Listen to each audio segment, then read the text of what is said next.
Alright, so now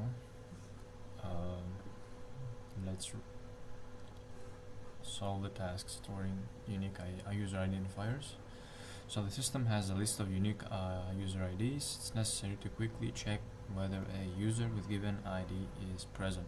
So for this task, we can use the sets, right? So unique value, duplicates are not allowed, and quick search. So definitely it's a set. We'll use the type string for our set, and the name of our set will be unique ID, let's say, and we call it the constructor hash set, and we can directly pass the values to our set using the method setOf. So I have prepared some unique IDs. I will copy paste them, and so let's print them out.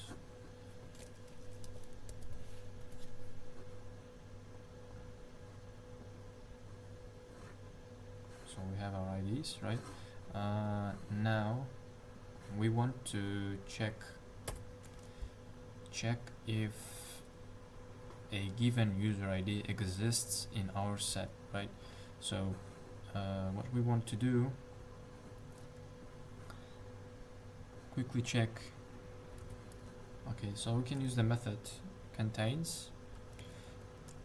Let's print out unique ID, so the name of our set dot contains. Here we specify the ID that we want to find. So let's say USR user. Let's check if this ID exists in our set. So this should either return true or false.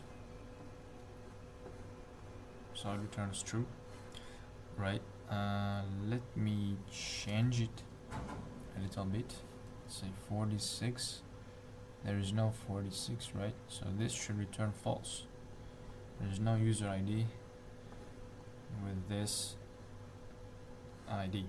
There's no user with this ID. Alright, now let's move to the next task. A queue of tasks for processing. So the system must process requests in the order they are received, and sequence must be maintained. So let's remove this. So to implement that, we'll definitely use a queue. So a queue works according to principle first in, first out. The type will be string to store our requests. So let's call it requests.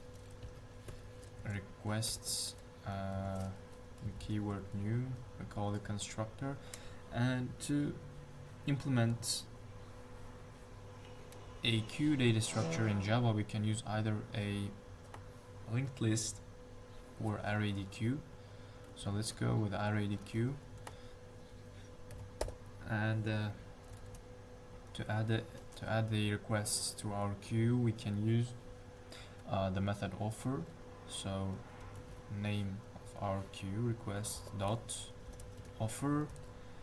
Then we can say request 1, request 1, request 2. I'll just copy this. Request 3, request 4, request 5.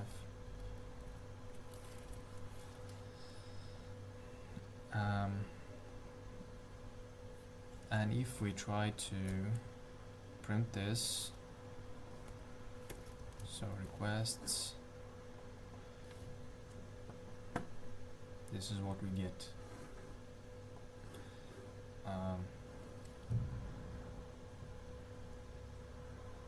So it must process the requests in the order they are received.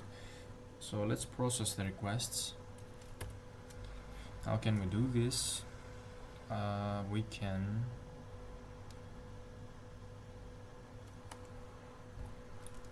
implement the iterator. So iterator type string, let's call it iterator. Let's create our iterator. Oops. Then we use the following construction. So the name of our queue, requests dot iterator. Now we created the iterator, and we can use a while loop while iterator has next. This will allow us to keep executing the it will allow us to keep running in the loop until all the elements will be processed. So until we have some elements left in the requests queue, this loop will continue processing the tasks. So here what we can do is that we can use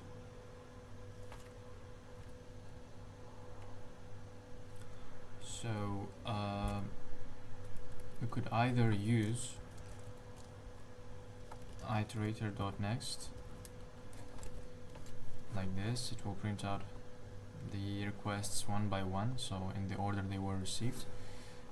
But if we actually want to process this, we can use the method poll.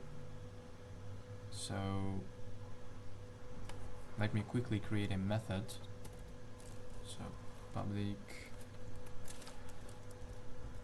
a static method. So public static void process requests. Alright, so here we'll have our queue. So queue with the type string, we'll call it requests, and then what we will do, we will process them one by one using the method poll. So system out print line,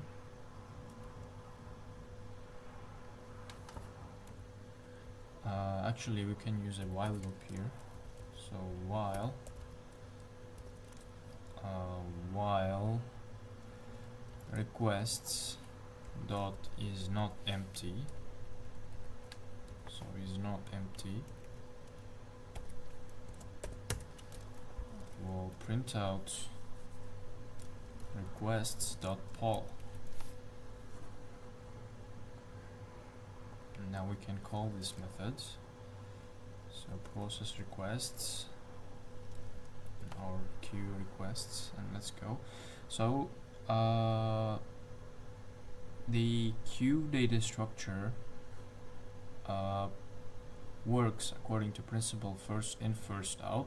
So the first request was the request 1, then was request 2, 3, 4, and in this order it should print out the execution of the requests. So let's go and run this. So request 1, 2, 3, 4, and 5. And in the end, we can also print out the requests so that we can see that it's empty in the end and all the requests are processed. So you can see it's empty. Alright, the next task, it's necessary to store application settings where each parameter has a name, key, and a value. So this looks like a dictionary. So we can use a hash set or hash map. We can use a hash map in this case. So let's remove this and this.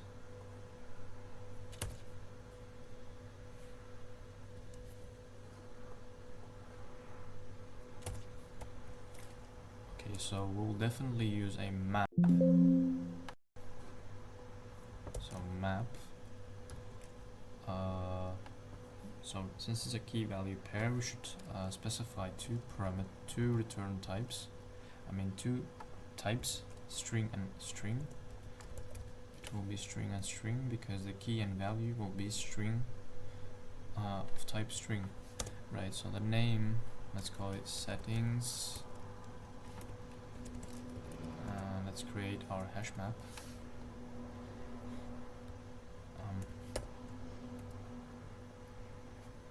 And to add values to our settings, to our hash map, we can use method put settings dot put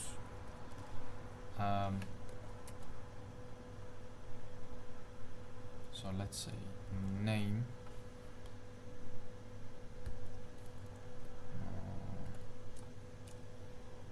I don't know what can we say.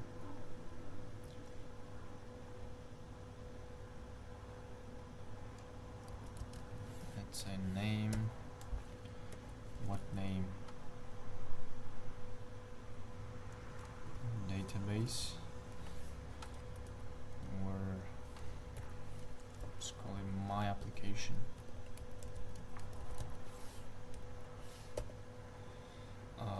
Then let's say the version or something like that.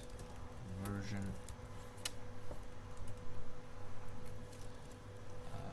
1.0. Then what else?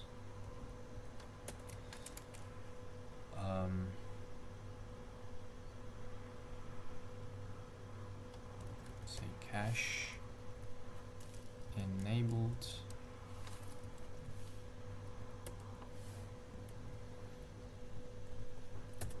Let's say port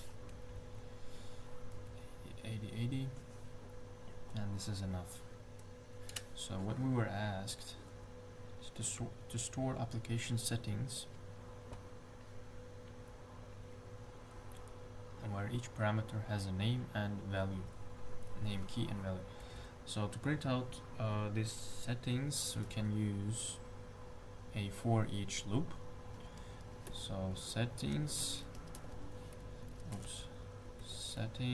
dot for each. So for each key and value, or let's say name and value, parentheses name comma value. We can use this arrow and then open the curly braces. For each name and value, we will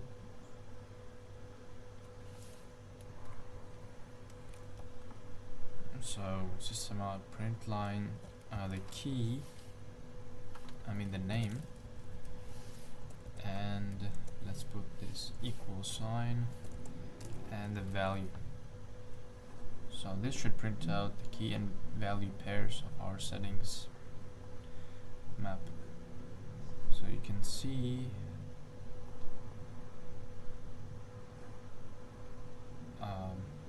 our elements, and the order is not preserved because it's a hash map. If I were to create a linked hash map, then the order would be preserved, so it would be in the same order, right? So since the order is not important, we created a hash map where the elements are stored, where the key value pairs are stored randomly. Alright. So the next task is to search elements by priority. The system processes tasks, and the priority of the task determines when it will be completed. So basically this is a priority queue.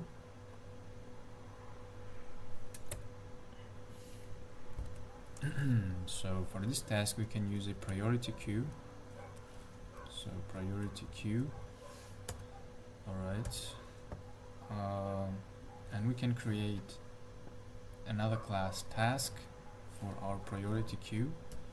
So we'll call it a task that will contain the fields priority and name. So string name of the task and integer priority.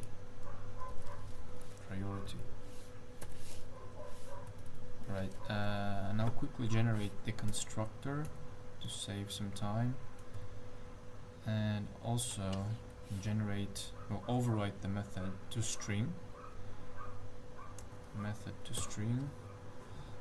Alright. Now we can pass the type of our priority queue as a task. The name of our priority queue will be, let's say, task manager, new priority queue.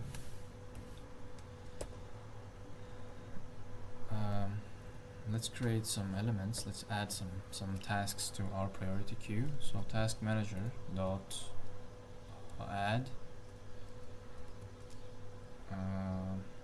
Then we create an instance of the class task using the keyword new task, and here we pass the name and priority of the task. So let's say fix bugs with priority 2. Let's add 2 more. So let's say update software, priority 3, and priority 1, let's say it's my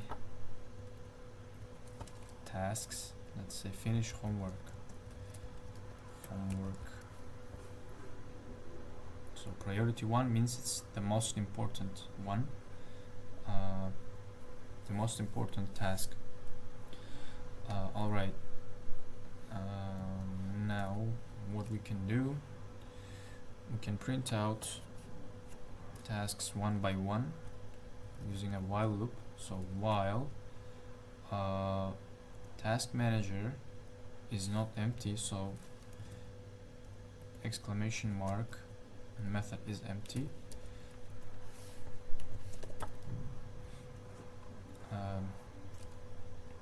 we will poll the tasks from our task manager. So task manager dot poll.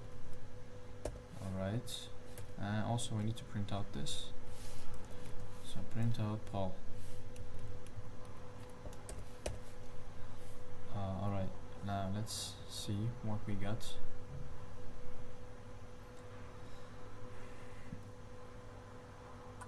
We get an error. So what is this?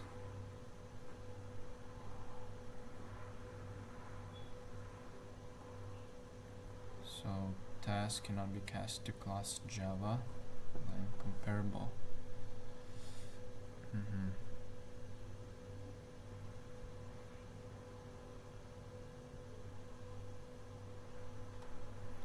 So I think we should implement comparator here. Comparator dot comparing int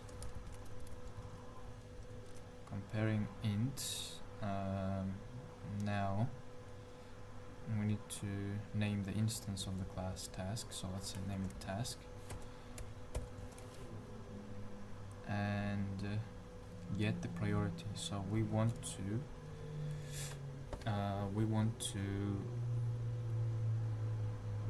prioritize our queue by the priority, so we get task and priority using this construction by using comparator and using the method comparing int. So now let's run this and see what we got. So we can see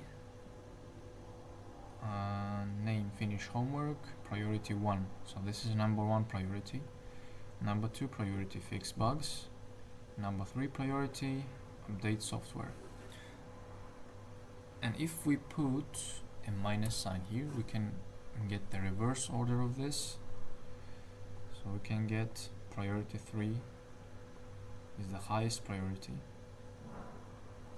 and priority 2 and priority 1 up to the lowest one. Alright, so the next task, managing user friends. So there is a need to store connections between users in social network where each user can be connected to several others. So what can we use for this task? So data is stored as networks. Each node can have several connections, duplicates allowed, and dynamic size. So this is a graph, right? And how can we implement a graph in the Java? Let's see. Let me remove this and this.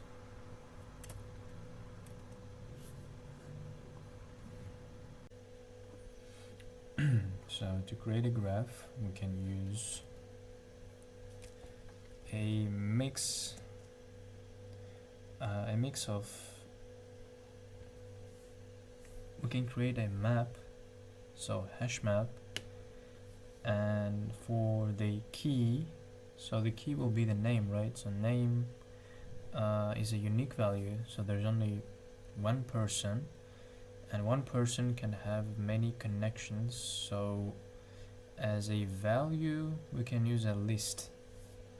So let's create a class and call it social network,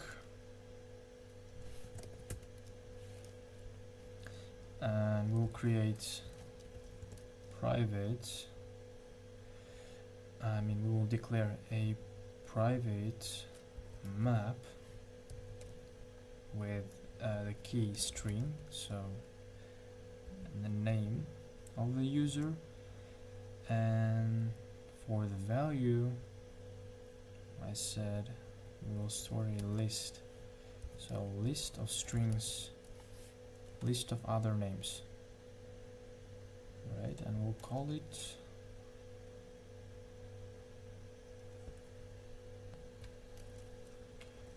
user connections.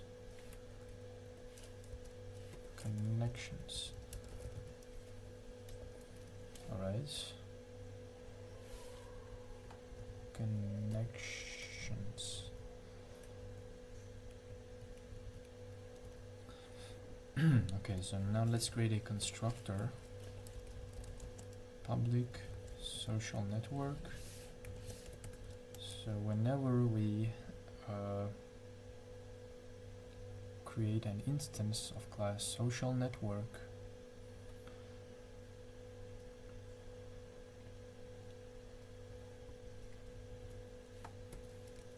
we will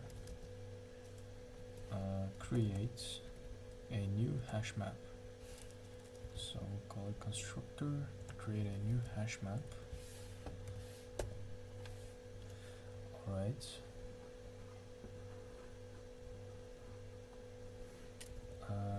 Then we should have methods like add user, add connections, add connection, remove connection.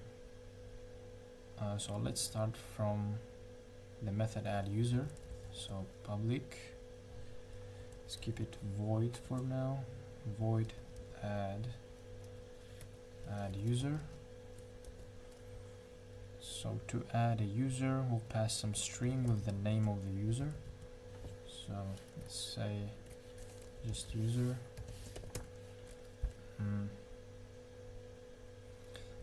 So what we will do, we will refer to user connections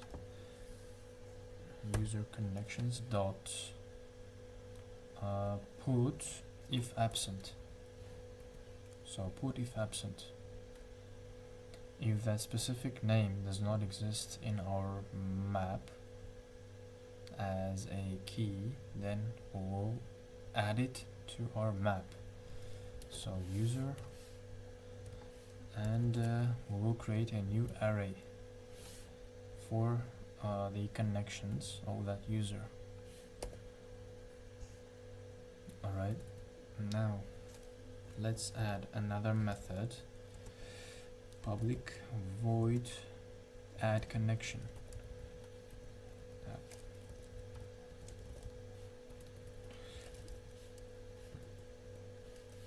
Connection, add connection.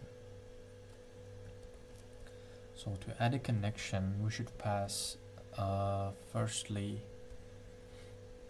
we should pass the user and its connection. So it means two strings, string user,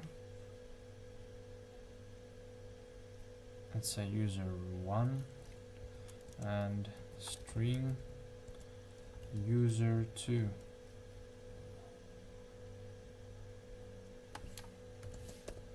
Alright, and now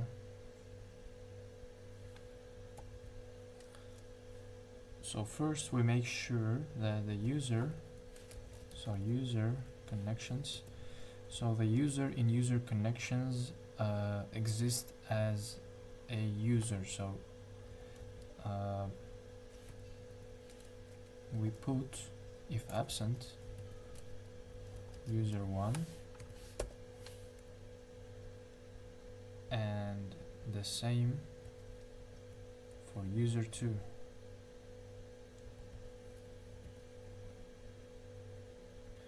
And also we forgot to create an array, so new array list, comma, new array list for its connections. So to add connection, first they both should be present in our map. So both users must be present, and then we will add them as a connection to both of them. So when one person adds, so when one person meets another person, that person also meets the first person, right? So we should add connections to both of them. Alright, so let me write that. So user connections dot so in order to add the connection to the user, first we should get the list of connections of that user. So we can use the method get user1.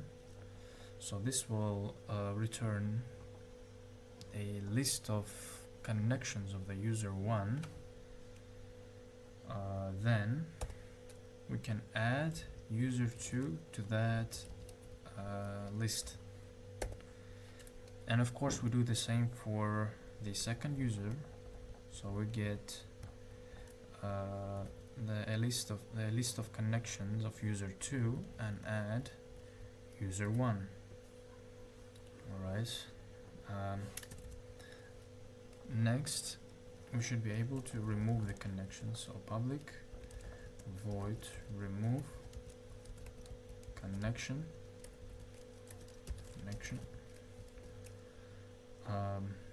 To remove the connection, we also should pass two users.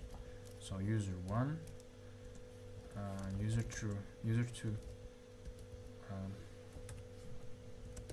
Alright. Now,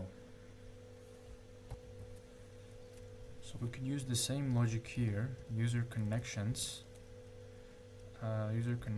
dot get user1 and dot remove user2. But the problem is, what if that user does not exist in our list? So to prevent this, what we can do is that we can take this user connections and create a new list. So a list of string, and call it connections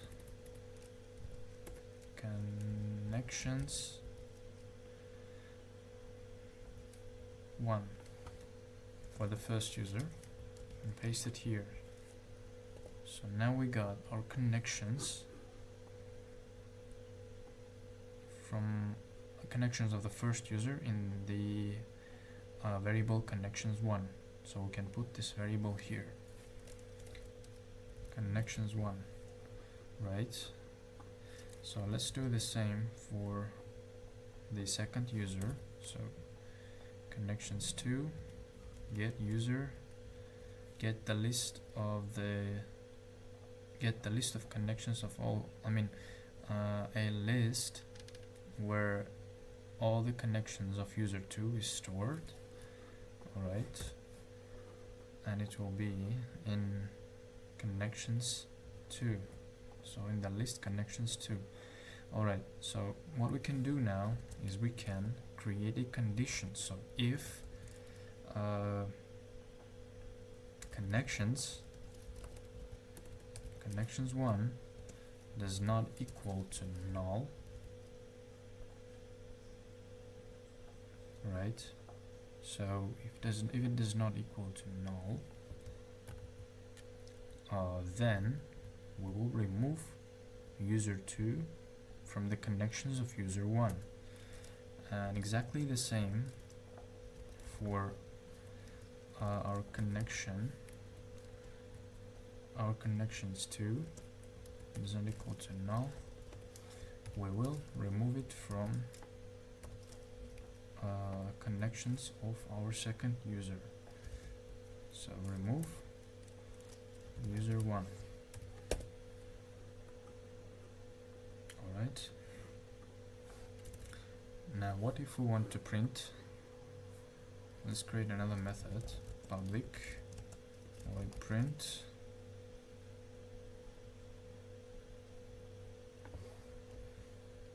or we can say display connections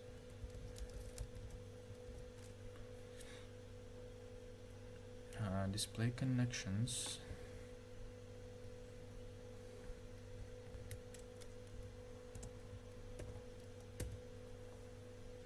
and here we will have a for loop. So for string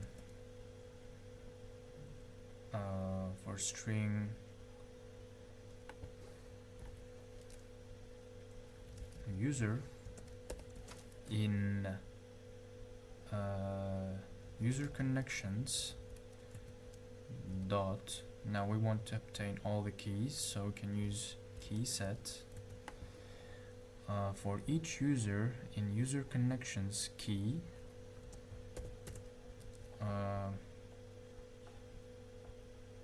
we will print out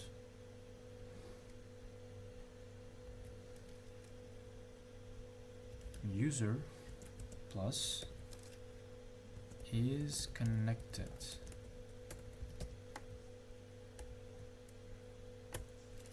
Or we can say is connected to the list of names that we can print using another for loop. So double loop string, let's say friend. For each friend in user connections dot get the list of user, the list of connections of the user. So for example, if we have an Alice here as user Alice, and let's say Alice has some connections with John, Bob, and etc., then we can get we can go to user connections, use get list of connections of Alice, and this will store, this variable friend will store every single connection of our user. So, and we'll be able to print that out using system out print line friend, and give some space for each iteration, so for other friends. So one friend will be printed and space, then it will go back for another one until it empties that list. So it starts, let's say, from Alice, and let's say Alice has like 3 friends, 3 connections. Then it will print out Alice is connected to, and it will go 3 iterations, right? So if she has 3 friends, it will go 3 iterations. It will print out all her friends separated by space, and then go back to the next user. So we'll see in the practice, in the example I'll show how this works. So let's go and create an instance of the class social network.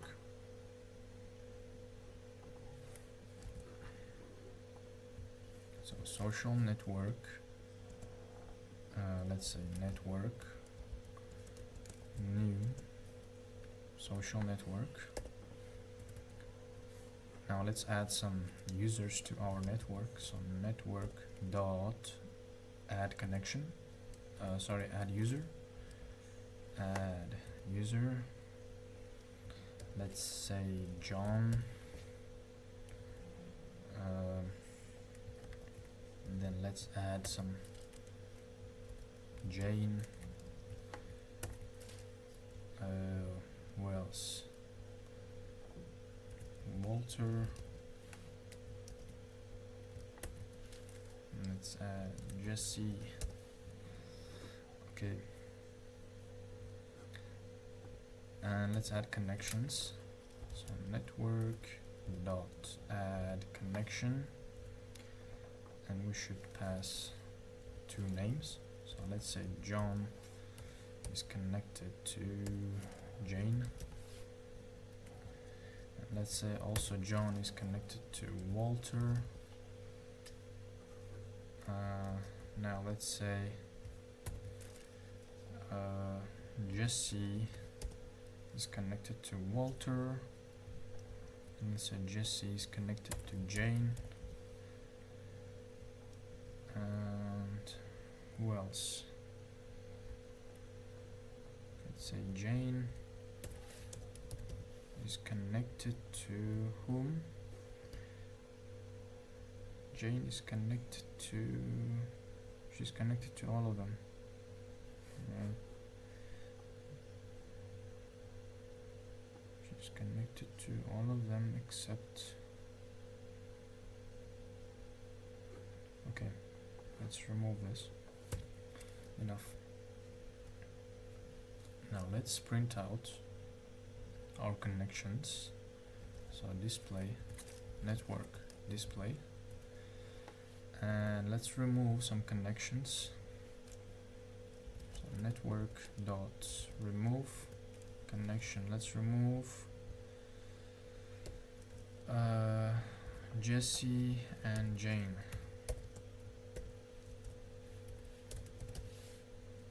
And let's remove John and Jane.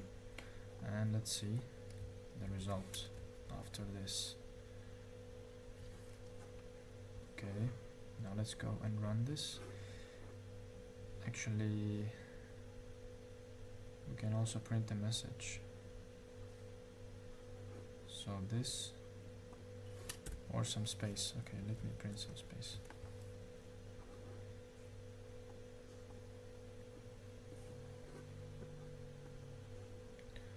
So first, okay, so let's remove this print. Let's remove this print line like this. Now let's go and run this again.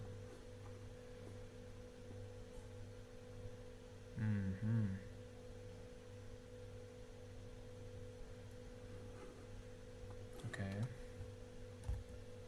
I guess I shouldn't have removed this one. Let's go run this again. Now we can see Walter. Oh no. What's wrong with this?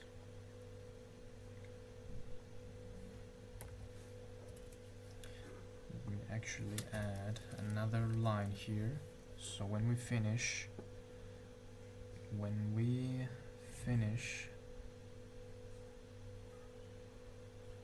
printing the connections of our first user, we'll have a space, a new line. Let's see. Now it looks better. So Walter is connected to John and Jesse. John is connected to Jane and Walter. Jesse is connected to Walter and Jane.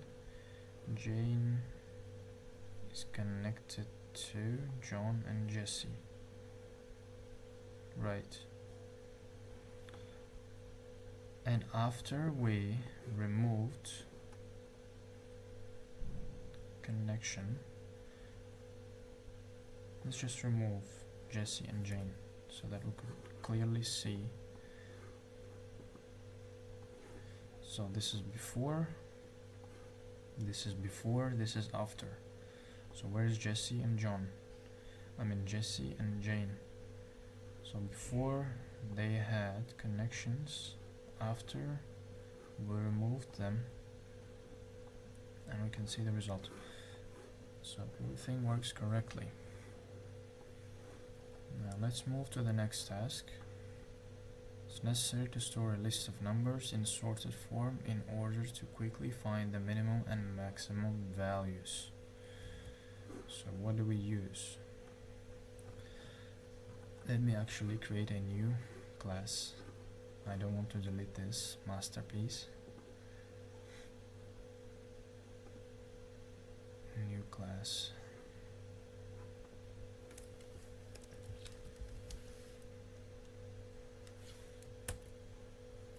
Let me, okay, call this test.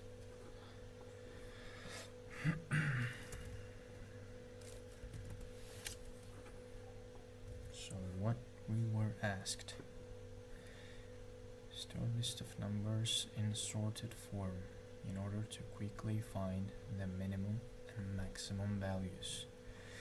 So for this task, actually we can use a tree.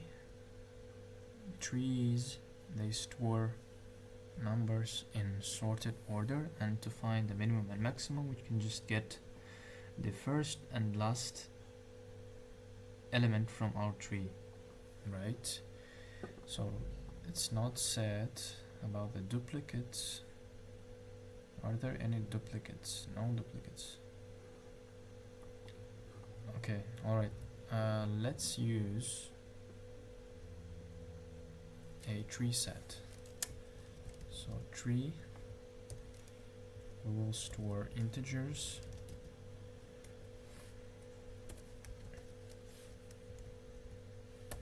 Can't we just create a tree? No. It should either be tree set or tree map. Alright. How do we call this? Let's call it a list or something. List new tree set.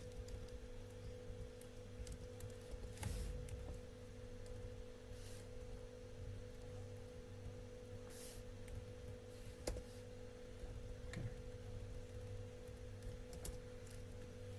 So new tree set.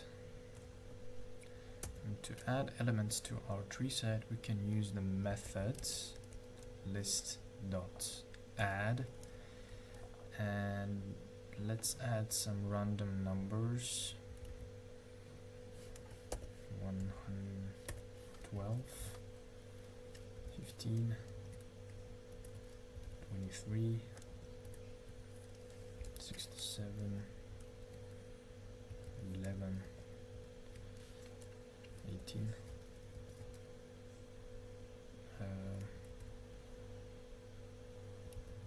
32. Okay, so they were in absolutely random. The numbers are added in they in random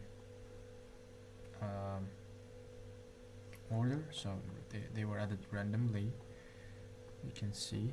And now let's print out our tree.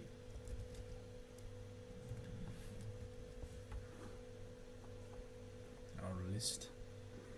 You can see that they are in ordered. I mean, they are sorted in ascending order, right? So to get the maximum and minimum, so let's say min, what we can do, we can get first, and for the maximum,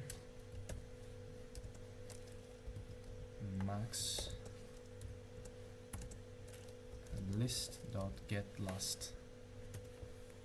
Alright, now let's go and run this. So here is our maximum and minimum, and we can also print out the list to clearly see the minimum and maximum from our list, which is tree set. So 67 is the maximum, the minimum is 11, so everything is correct. Now let's move to the next task. The system should track unique visits to pages on the website and keep a tally of the total number of visits. Okay, let's get rid of this. So since it says unique visits, so unique means it must be a set.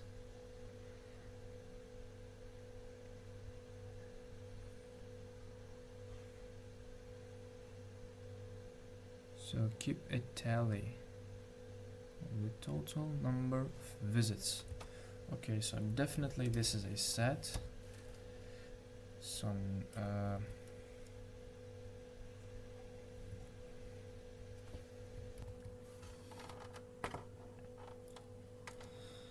I mean, we could use a set actually to keep track of the unique visits, the unique visits of pages, but we also need to keep track of the total number of visits.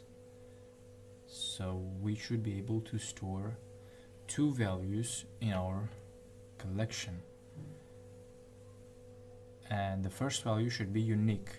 So instead of a set, we can actually use a hash map. And let me create another class, new class. Let's call it some website tracker. Website tracker. And so we said we're gonna use a map, right? So map string to store the pages, the unique pages, and integer to store the number of visits. All right, and let's call it a tracker.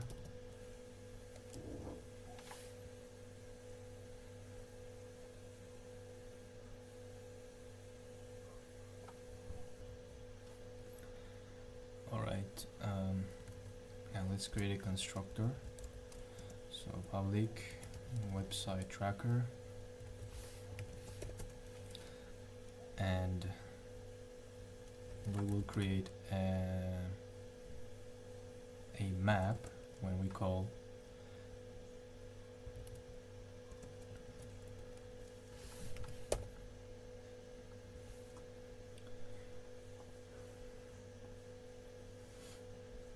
so now whenever we create an instance of class website tracker, this constructor will be called, and we will create a tracker of type map,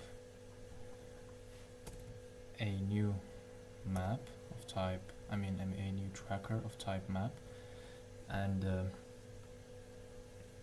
so we should have some methods like visit page, right? Visit page. So here we can pass page as a parameter. And what do we do now?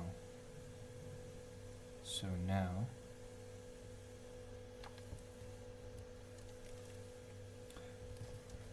we can use the method put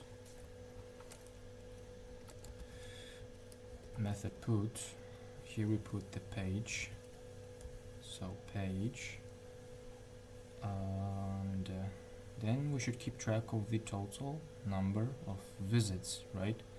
And here we can use method get or default. So tracker dot get or default page 0. So what this will do is that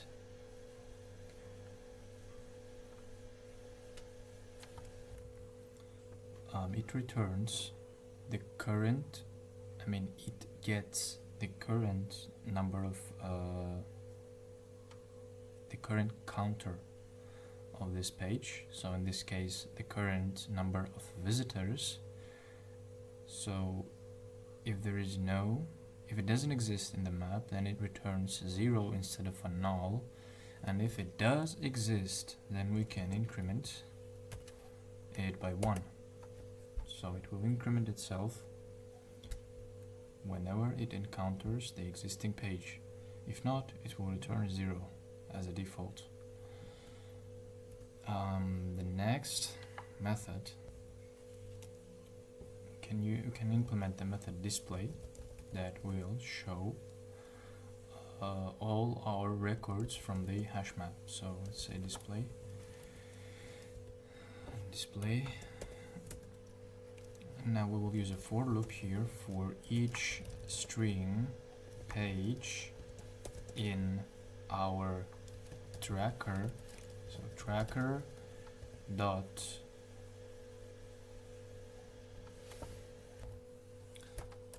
actually now we should use map dot entry string and integer types to get the key value pairs from our hash map. So map entry string integer entry, right? Here we take tracker.entry set that returns all key value pairs from our hash map, and then here we'll print out page with the help of entry dot get key, and we can print out number of visits. So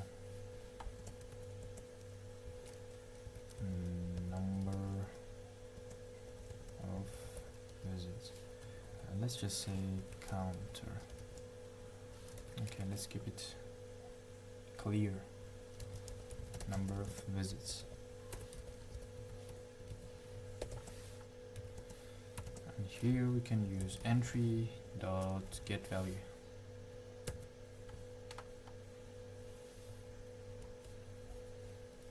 Alright. So now we can go on and create our main method, some main entry point of our program, and let's create an instance of class website tracker. Let's call it a tracker.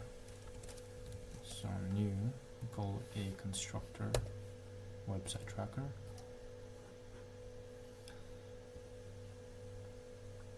And let's visit a page. So visit page, let's say home, page home, page home, page about, page home again, and again page about, and one more page, contact. Alright, now let's display what we got.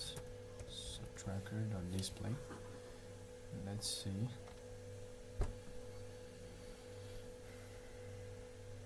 So page contact, number of visits 1, correct. Page home, number of visits 2, correct. Page about, number of visits 2, correct. We can add more. What did you get? 6. Okay, so everything works correctly.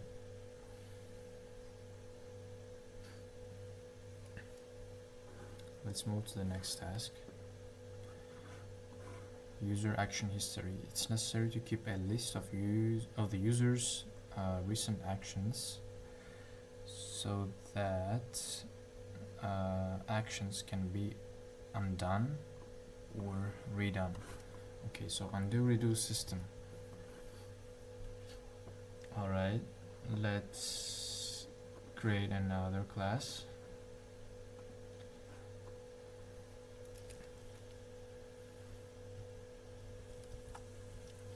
Let's say undo, redo, undo, redo. Let's keep it like this. Undo, redo. I like this. So first of all, what do we do? So what do we need to create such a system?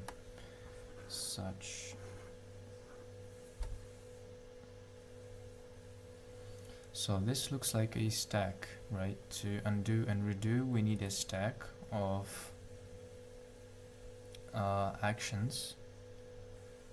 So let's create private, and to implement the stack, we can use stack string. Alright, and we should import the class stack. So private stack of the type string. Let's call this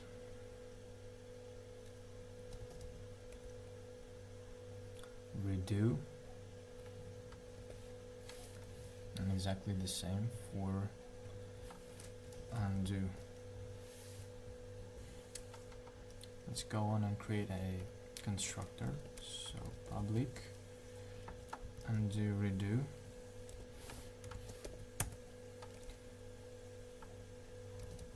so redo new stack, and the same for undo new stack. Alright,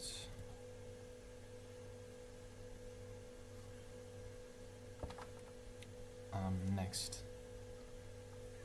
we will create a method public void undo,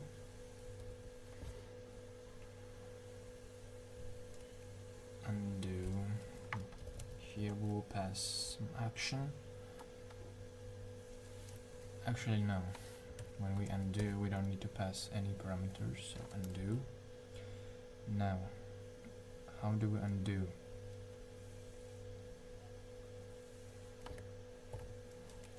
So we should have a variable, right? First of all, last action, variable last action string.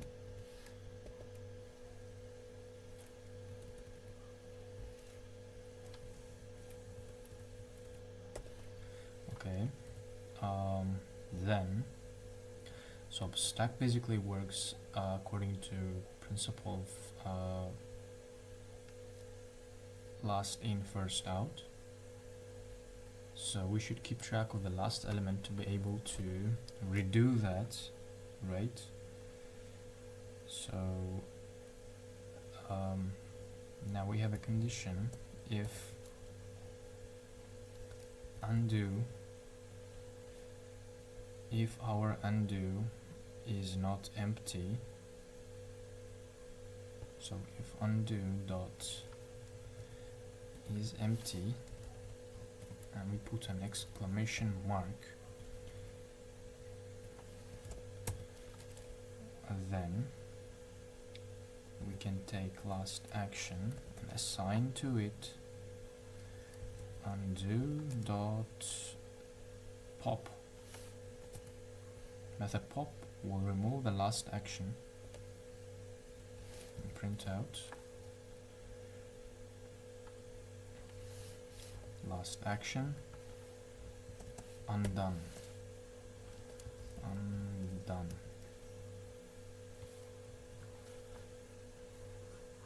Okay, else it means that our stack is empty and we can print out some message, empty stack, or we can say nothing to redo, to undo. Okay, now we should be able to undo, redo, right? So public void redo, and we keep the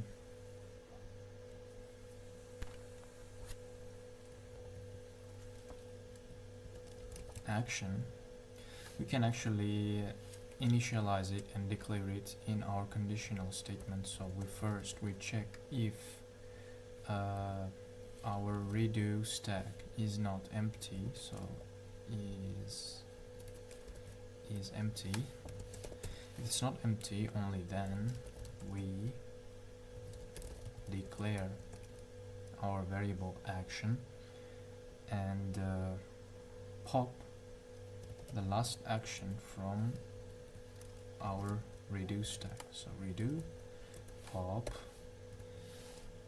Also, one key element that I forgot to do is that whenever we undo action, so in this case we redo action, we pop it from the redo stack, we should push it to undo stack. So undo dot push action, and let's print out some message. Action redone. Alright, again our else statement means nothing to redo, means it's empty. And also here, so let's remove this and declare it on this line. So string last action, let's keep it simple, action,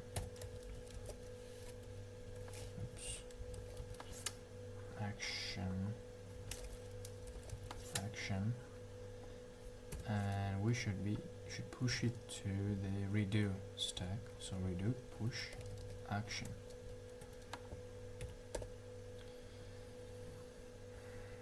Alright, what else?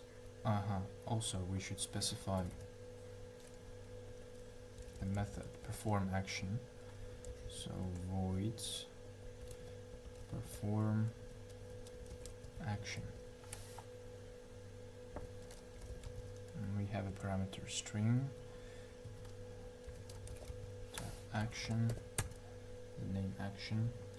So whenever we perform action,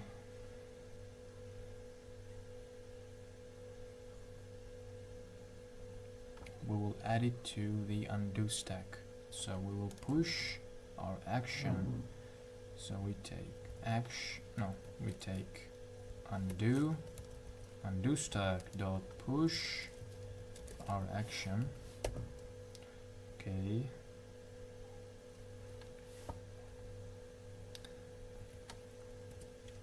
And we can clear our redo stack when we perform an action. So clear and print the message action performed.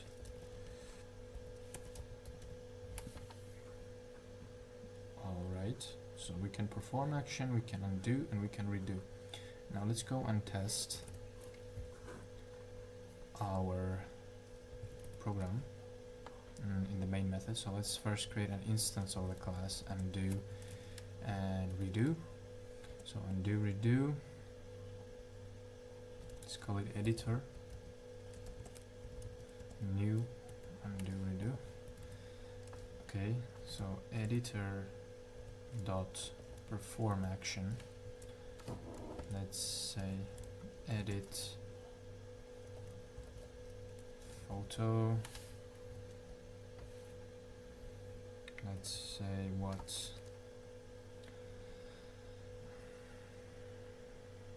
Some action, another action, one more action.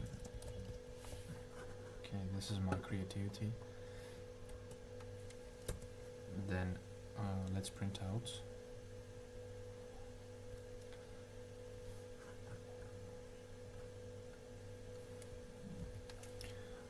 To print out, let's implement some method here. Let's call it display. Public void display stacks. So system out print line undo stack undo, and the same for redo stack. So redo and redo. Okay, now let's call display.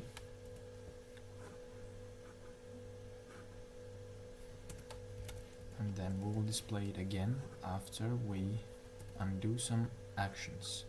So editor dot undo,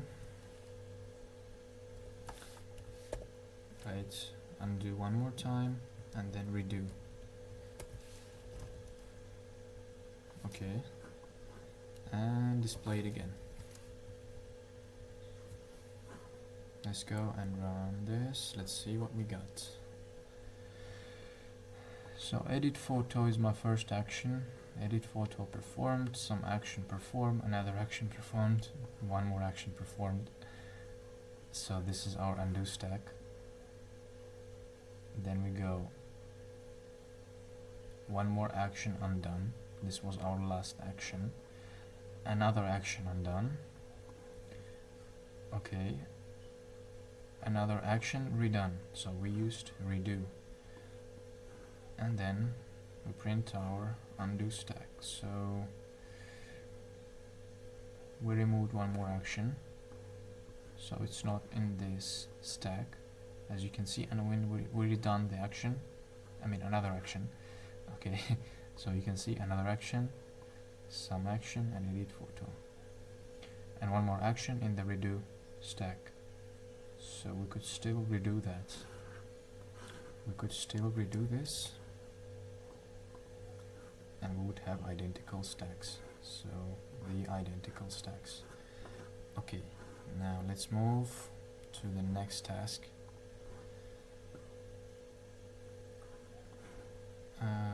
Structure of the phone book. Need to store names and phone numbers to quickly find a number by name. So this looks like a dictionary. So we can use map again.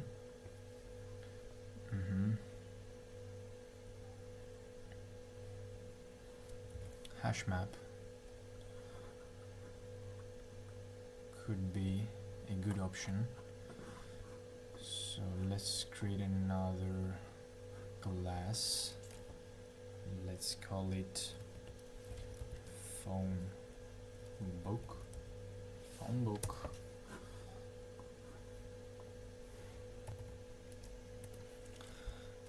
I will just implement the solution within the main method. So for this problem we can use a map. So map, for the key it will be the name, So name is the key and it's unique. And for the value, we want to store the phone number. Let's use integer.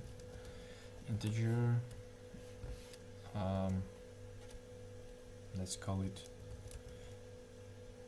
phone book new hash map.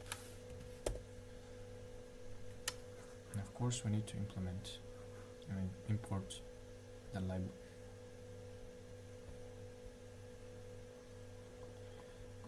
library. Now we're good. So we need to store names and phone numbers. Okay. So to store names and phone numbers, we can use method put. So phone book put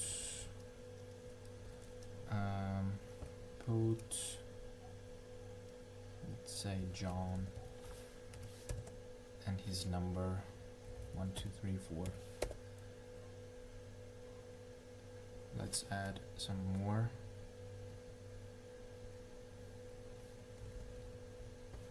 Let's say Alice and her phone number will be 1024.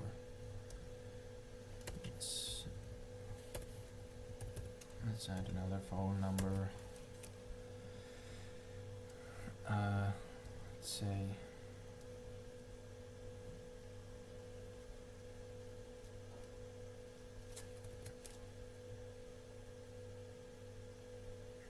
Rick. Okay, Rick and his phone number. We can print all of this using a for loop. So for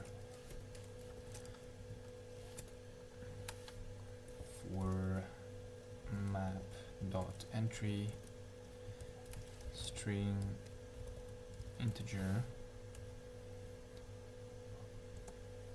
we'll call it entry, or we can call it, okay, let's call it entry. For each entry in our phone book dot get entry set, we will print out. So first name. First of all, the name, or we can directly print name and his phone number. So entry dot get key. So key is the name. And then print its phone. So entry dot get value. Now let's go and run this. So we can see Alice, John, and Rick.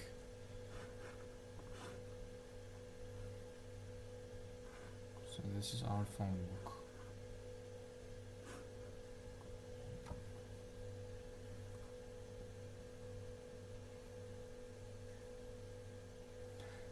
And we should be able to find a number by name.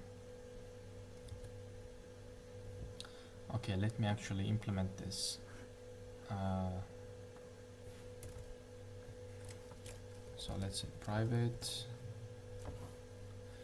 private map string phone book. Then let's create a constructor. So public phone book. Here we'll take this and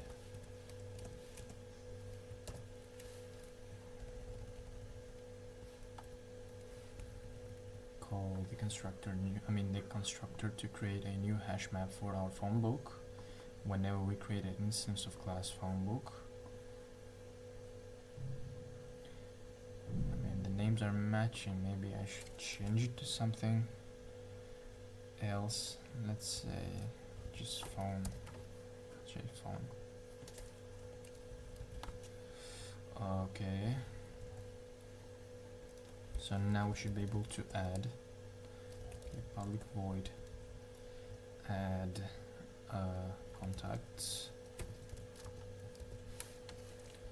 So we pass string name and integer number. So what do? We go to phone dot put. We put name and number. Alright. What else? Should be able to find. Right. We should be able to find a number by name. So find number, we pass the string, and so we go to our phone dot, we can use the method get, so get name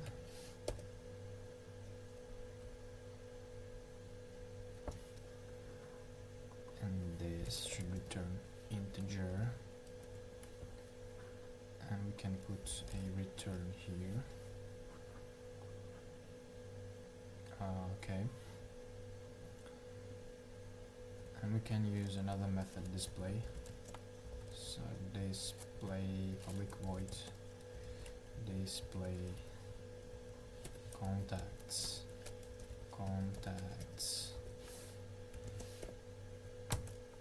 Okay, here we will take our for loop.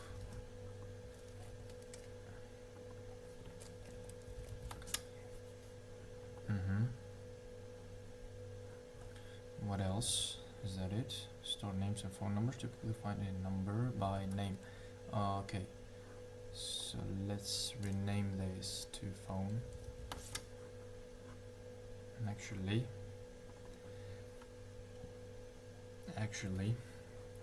we should create an instance of the class phonebook. So phonebook.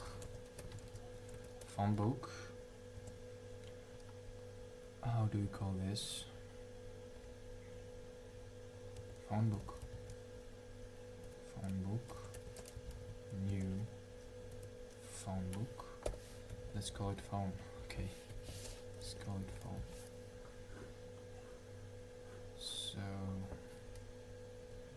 what do we do now? We do phone add contacts. Same here, phone add contacts.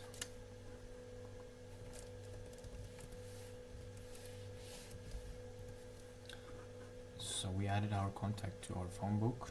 Now we can look up a number. So let's print out system out print line phone dot find number.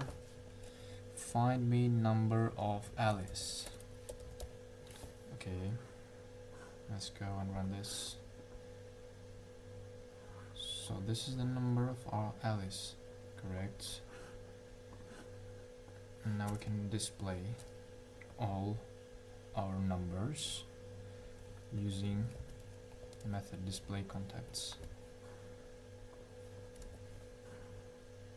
Let's see what we got.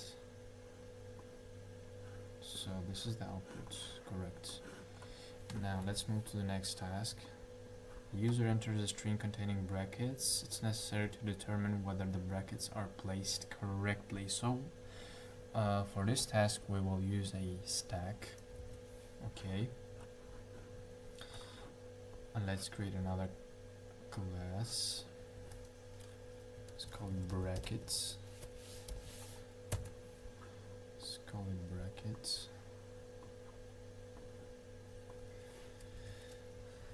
So we will create a stack, private stack of strings, so to be able to contain the brackets. Alright, Actually, what we can do is we can create a method, a static method that will accept some string and return either true or false depending on the correctness of the string. So it will check our brackets and return either true or false. So let's create a main method.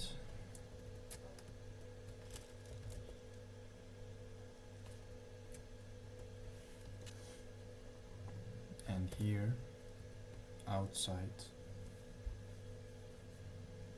the main method we will create a static method, public static boolean. Let's call it is valid.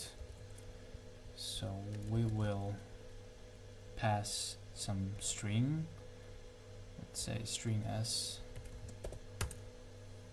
and we need to check that string. So to check that string first, we should implement a stack. So stack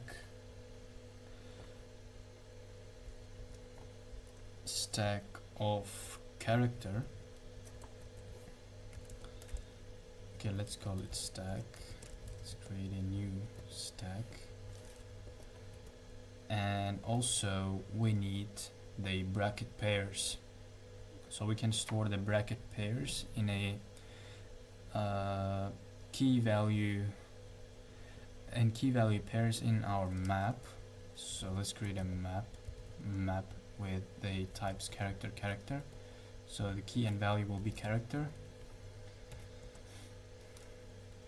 Let's call it bracket pairs and create our hash map.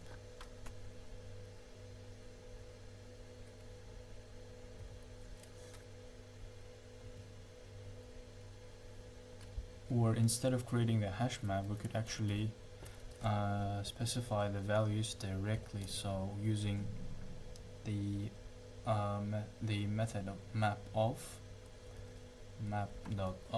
and here we'll pass our key value pairs. So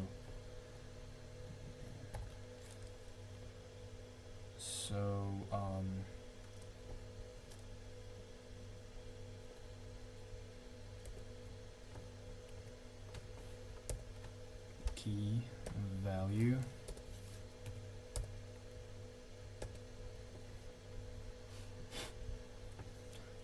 key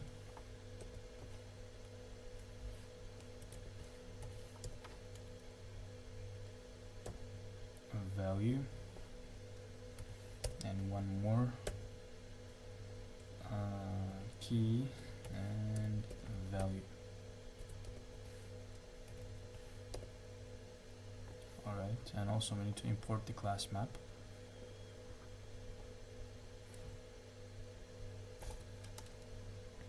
And then we should go over our string, so we can use a for loop for each character.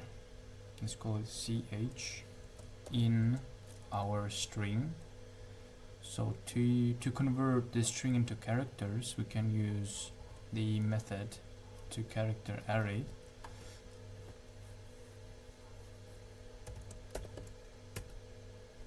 And in the body of our for loop, we will have some conditions. So first condition, if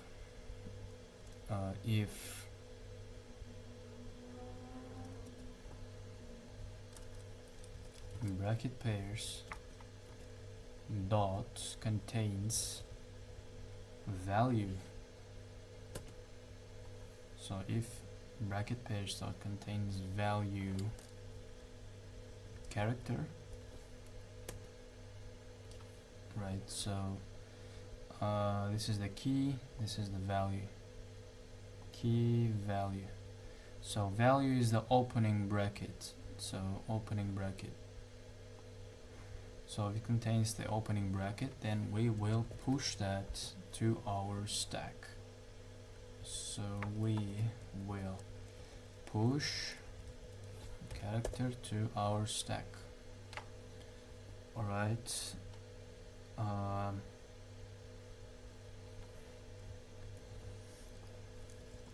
And else if bracket pairs dot contains key character. So the key is the closing bracket. So if it contains the closing bracket, then here we'll have another condition. So if our stack is empty,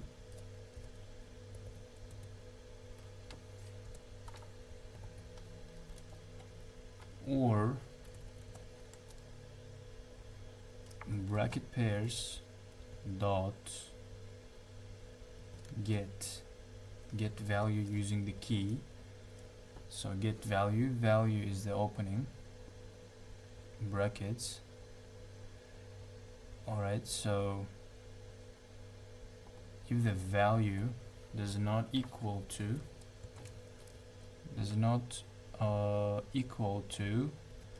stack.pop, so this means that if we get to this condition, we get to this else if statement, then it means our stack should have some elements, I mean some brackets in it, and then we check when we pop the last bracket from our stack, if that bracket, that last popped bracket does not equal to the value that we obtain from our bracket pairs, does not equal to the pop stack, then we will return false. So return false automatically.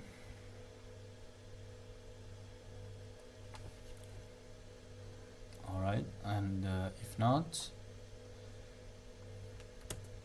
after all of these conditions, if we successfully get to this stage, then we return true, or the stack should be empty. So stack is empty, the boolean value of this method. So if it's empty, it will return true. Alright, so now in the main method, let's create some string, let's say test,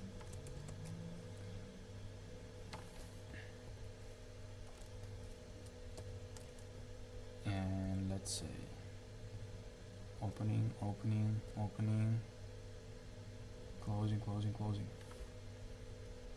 say some a plus b, something like this. So this should be true. Let's go and check. Let's call our method is valid and pass our test case. Okay, let's go and run this.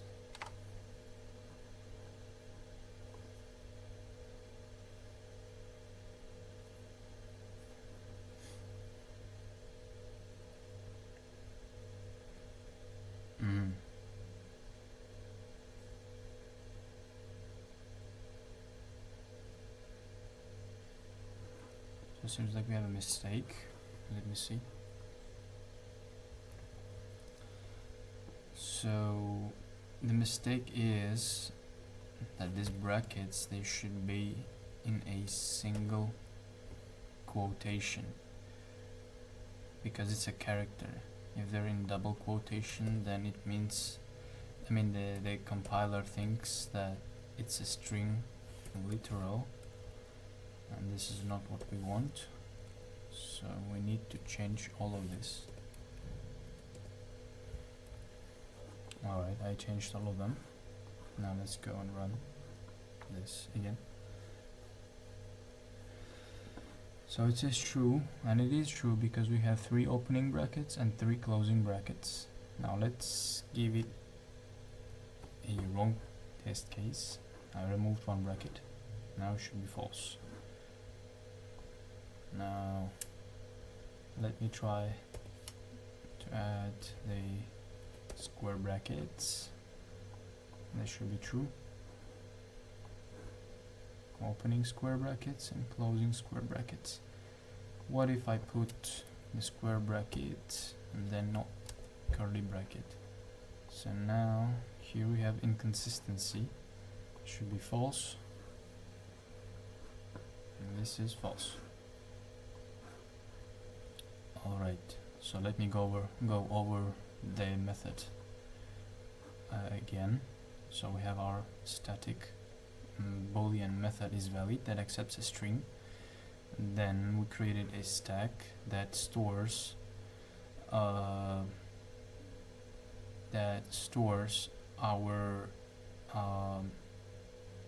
stacks, our brackets from the string that we converted into a character.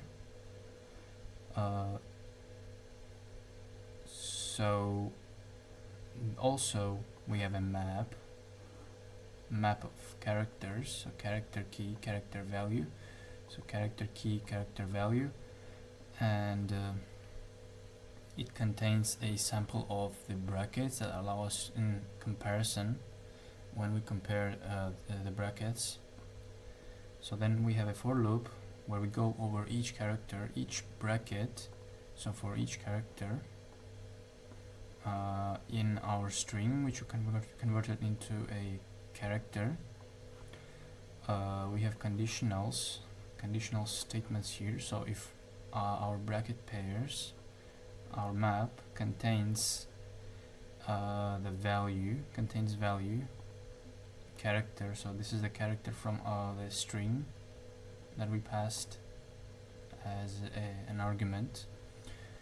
So it takes this first bracket and checks if it is an opening bracket using the method contains value. So value is the second every second element in our hash map. So it comes key and value, key value. So values in our hash map are the opening brackets of parentheses, square brackets, and curly braces. Alright, and then if it's true, if it's an opening bracket, then it pushes it to our stack that we created here, naming the stack. Then else if, since it's a for loop, it will keep running. So else if the bracket pairs contains key, so it contains the closing bracket. So if this character matches the closing bracket, then we go into another conditional if statement where we check if stack is empty. So if for example we pass something like this, it means, so it comes to this else if because it contains the closing bracket, and then it checks if stack is empty, so we didn't push any opening bracket, then it will return false because it is directly incorrect. It should have an opening bracket. Or if the bracket pairs does not match the last bracket that we push to our stack. So if this is something like this, so instead of a square bracket we have a curly braces, then they're not matching each other and we will again get false. and otherwise the loop will keep running until all the brackets are traversed, and in the end, if the stack is empty, it means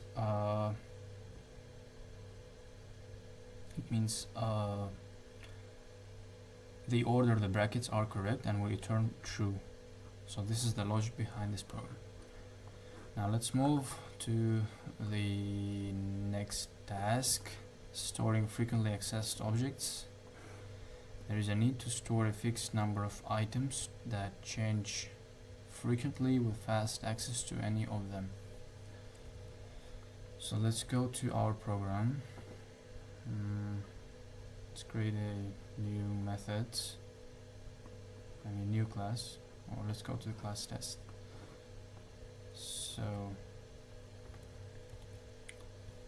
for this task, we could actually use the array, which is not dynamic. Let's see, integer. So this is how we can implement the array. Let's call it numbers.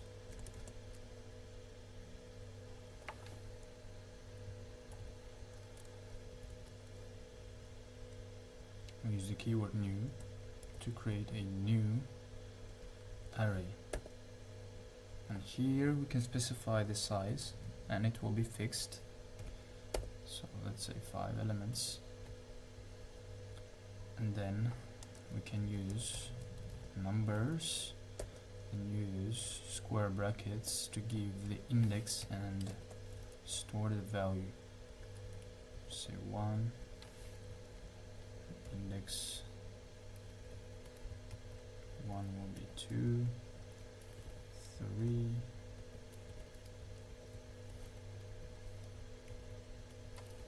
4, index 4. We can print out this using a for loop. So for each integer n in our array numbers, we'll print out n.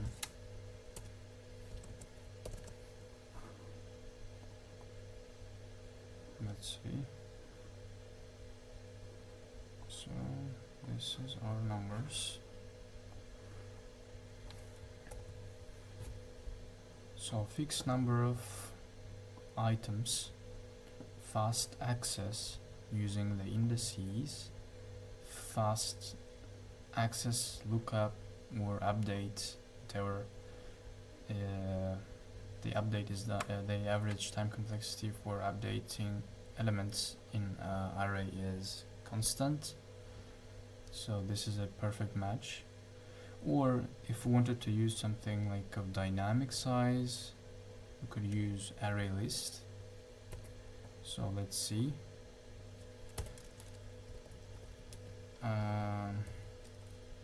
Let's create array list. So of type integer, list. Let's call it list, and new array list. And what we could do to make this size fixed is that we could directly specify our elements, our items, using the method of list of, and here we pass our elements or items, so 5 items. Of course we should import the class list to be able to use it. Now we can quickly access or modify the items of our list. So we can use list dot remove 3, or let's say we wanted to update, let's say we can use the method set. So set index, let's say the first, so we use index 0, And let's replace it with the number 10. And again we can print out all the items of our list using a for loop, or we could directly use a print and see what we got. So this is our array. As you can see, 10, 2, 3, 4, 5. So the size is fixed now. Quick update, fast lookup using the indices. Average time complexity is constant, so list is a perfect match in this case. Now let's go to the next task. Given a text, you need to save all unique words and determine their number. So let me remove this. Let's say we have some string text. Let me generate some string.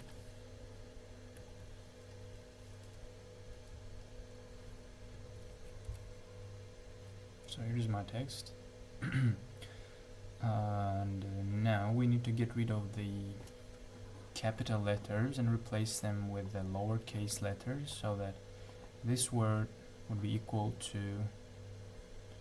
let's say, this word, small java. So these are the identical words. So to do this, we can use method to lower. So text is equal to, I will convert it to lowercase, and we want to remove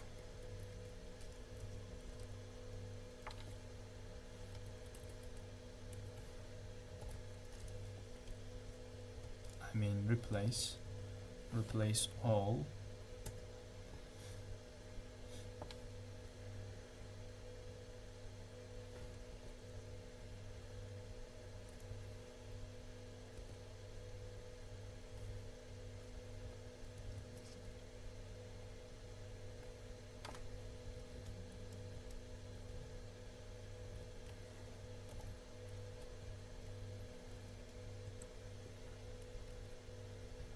we can use this to remove the punctuation and replace them all with the space, like this.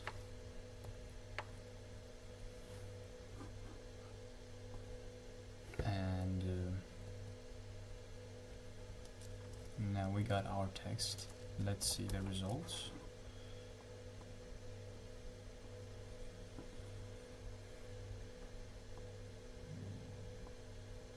So we have our text separated with spaces.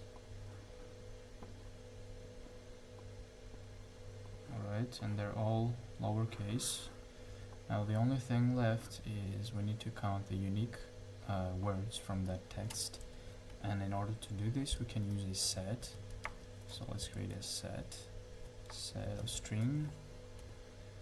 And let's call it unique words. And create a new hash set, and we will put our words to this hash set using the method of array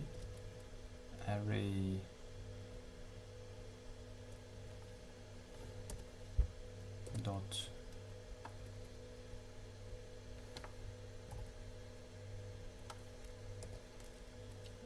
arrays dot as list. And here we can pass our text. So this will allow us to put our string of text, this string to hash set. Alright, instead of adding them one by one using a for loop, we can use this method of arrays as list, to put our words to this set. Now what we can do is we can print out all the unique words. So let's say unique words, and print the unique words, and the number of unique words.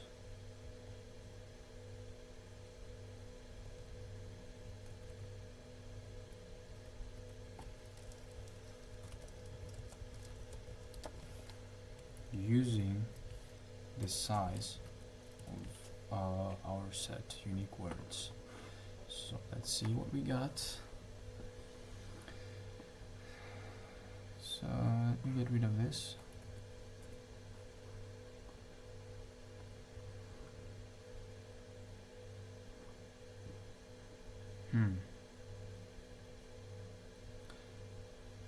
Something is incorrect. So let's see.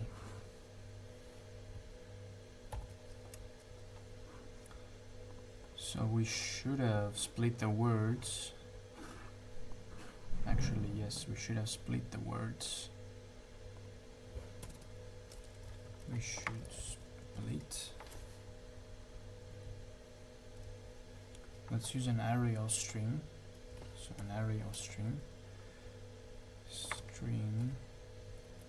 Let's call it words. And we can use the method split. So text dot split to split the text into words.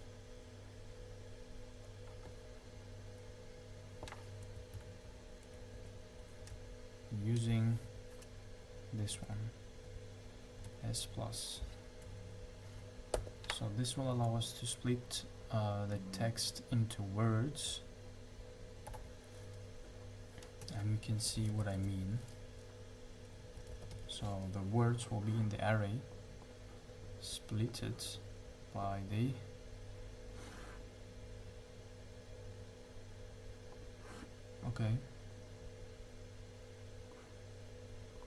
should use a for loop. So for each string word in our array of strings, so word, so let me rename these two words, and let's comment this for a while, and we can print out each word of our string, and we can see those are the same words. So these are the exactly same words. Alright, but they are stored in the string, the array of string. And now we can see the unique values. So let's rename it to words and see the result. Now it should work correctly. So these are the unique words. Java, powerful, is great fun. And total number is 5. So 1, 2, 3, 4, 5. Alright, correct. Let's move to the next task. At the clinic, patients are registered in a queue and each one must be called in the order of registration. So first in, first out. This looks like a queue. Alright, so we should implement a queue.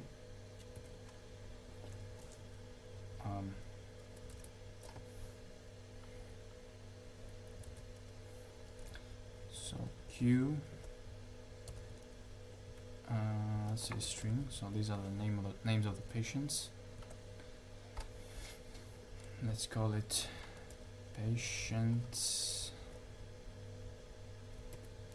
list. So to implement a queue, you can use either array_dq or linked list. Let's use array_dq. And to add patients to our queue, we can use the method offer or add. So let's use add patient. Let's say patient John, Then we have patient Alice and Sam. So we have 3 patients in our queue. So first was John, second Alice, third Sam. Now we want to accept the patients in the order they were registered. So let's use a for loop for string for each patient. In patient list, we will process the patients. So print out patient list dot poll. So poll will take the first added patient and return it to our console. So it will print out the first patient and remove it from our queue. So one by one it will print out our patients. So let's see what we got. So we got John first because he was registered first, then Alice, and then Sam. So everything works correctly.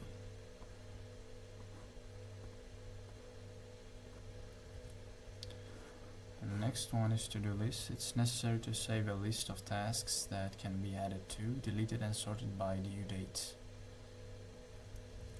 So let me get rid of this. So to do this, we can use an array list, right? But before that, we should specify our class. Let's name it task. We created the class task, where we will have our fields, private fields. Now let's keep them default. The access modifier by default. So we have a due date, which is, say, string. Alright. Due date and the name of the task. And also string. So name. Let's quickly create the constructor. So task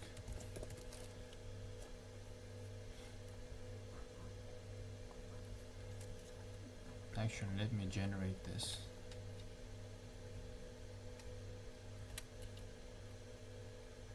So constructor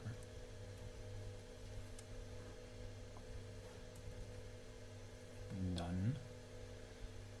And also we should be able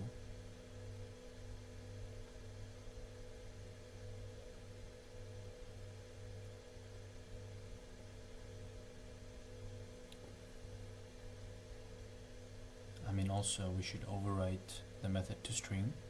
We can again use generator to overwrite to string and get rid of task.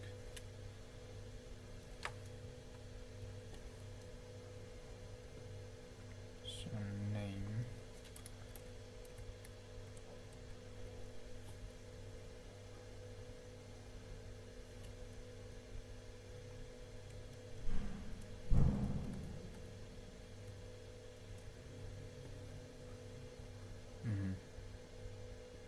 something like this. Alright, so let's create our array list. So list, the type is task.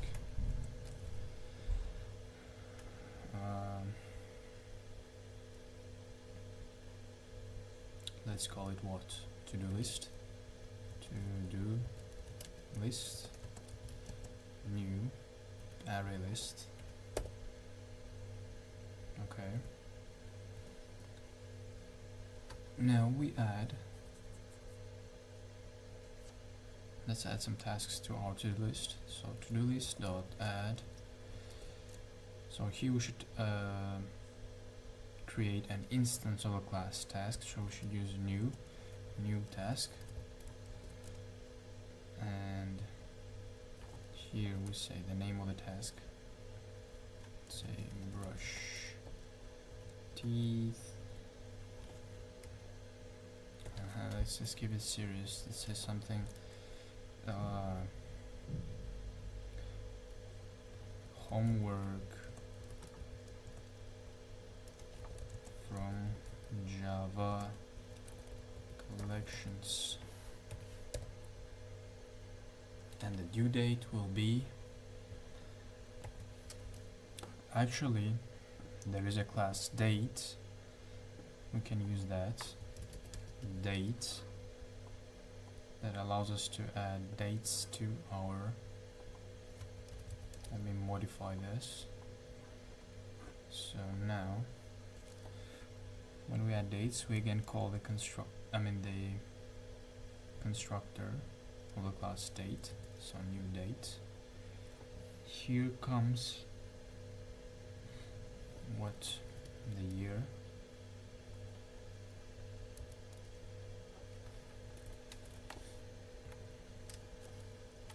so we have year, and then comes month. So let's say March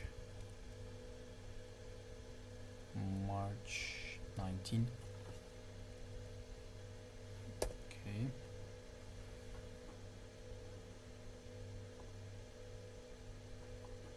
I think we should import something.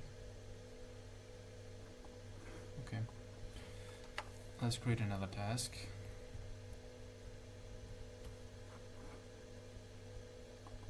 Let me keep this like homework. What task do we have? Say university. I have an assignment coming, so let's say assignment due to next week. So today is the March 6th. It's due March 10. And one more. Let's say I have another. So I have a project complete project due 30th of March. Alright.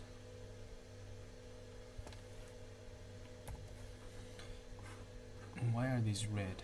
I think we should move this task.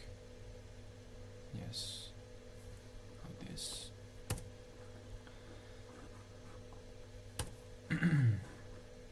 So we have our tasks. Now we need to sort them by the date. How can we do this? We can use the comparator. So to-do list dot sort, then we implement our comparator dot comparing, right, comparing, then we say, let's say we compare our task and the due date from the task. So we sort them by the due date. Alright.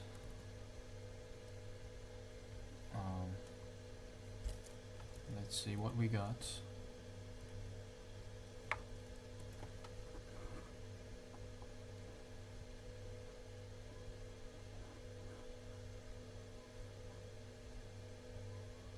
Okay.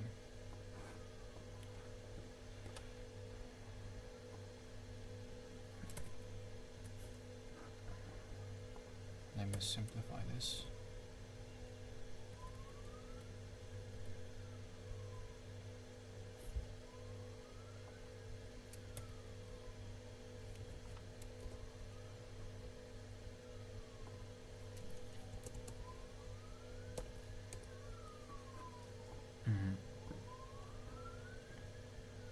let's see what we got. Let me use a for loop for each. Okay, no. Let's just print it. The list. Let's see what we got. Ooh.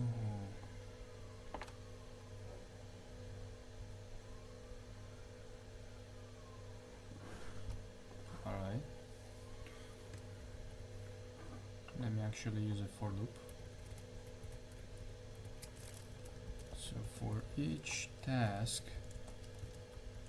in our to-do list, we will print out a task. Let's see what we got.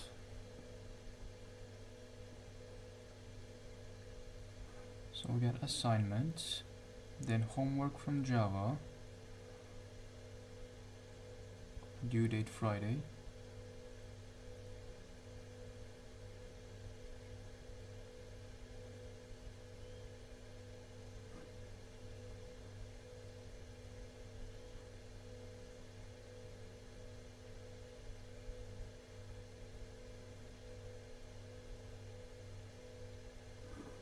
due date Friday, April 10, homework from Java, due date Sunday, April 19, and April 30. Why is it April? Should be March.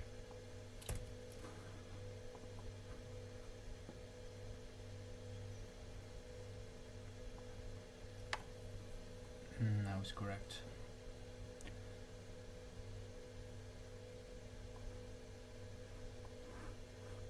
Alright, so let's say we want to remove the task.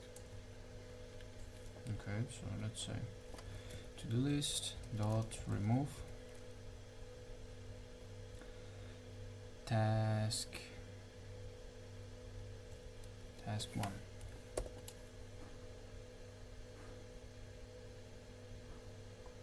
And again print our tasks. Let's see what we got.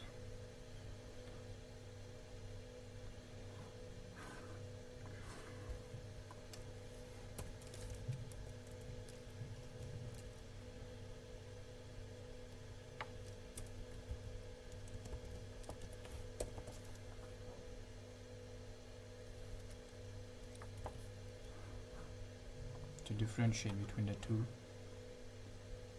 printouts,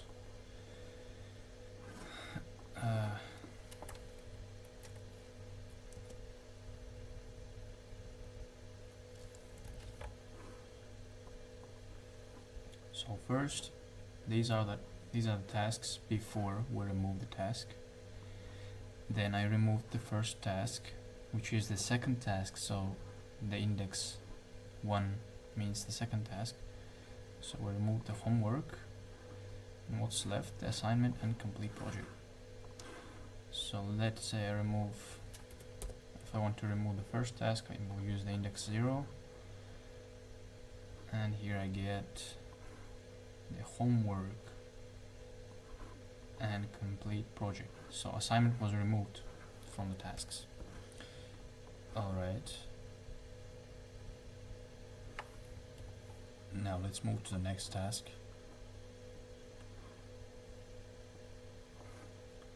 It is required to determine how many times each word appears in the text. Okay, so this is similar to the unique words.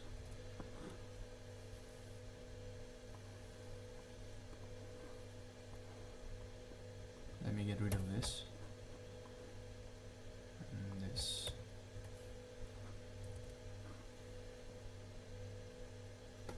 So we have some text, some random text. Let me create that. I will just copy some text. So I copied this text, and let's say I will say word. This is a meaningless text. Many to. I will use repeated words so that you could see.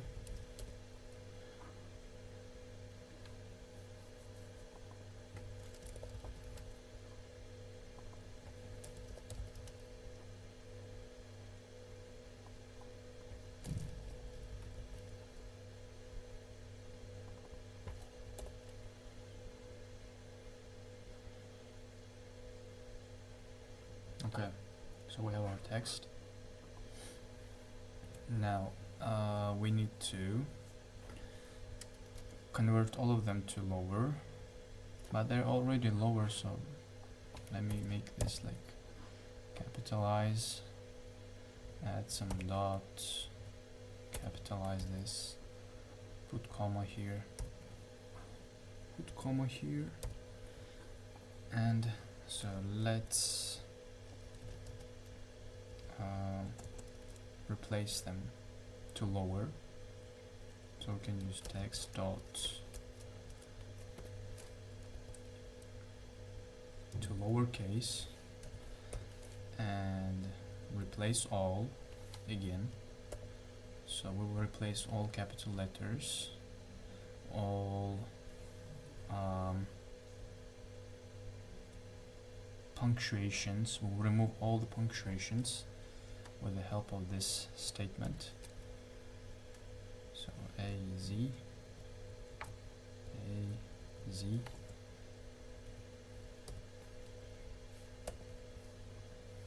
replace it with a space.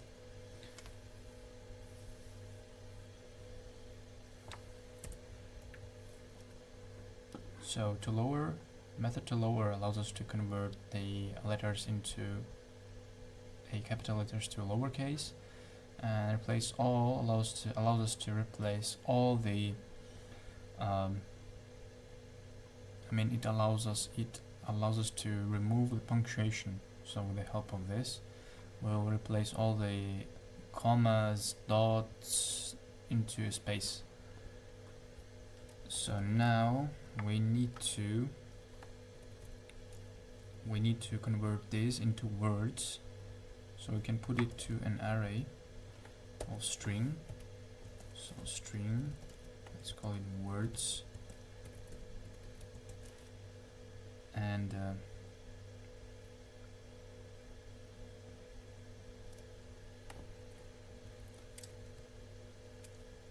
so we will split our words using the method split,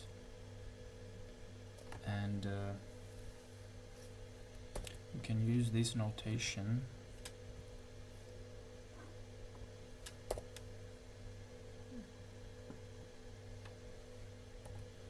So this is a regular expression that allows us to split the words by the spaces. So now after we removed all the punctuation, we can see that we have our text that is separated by spaces.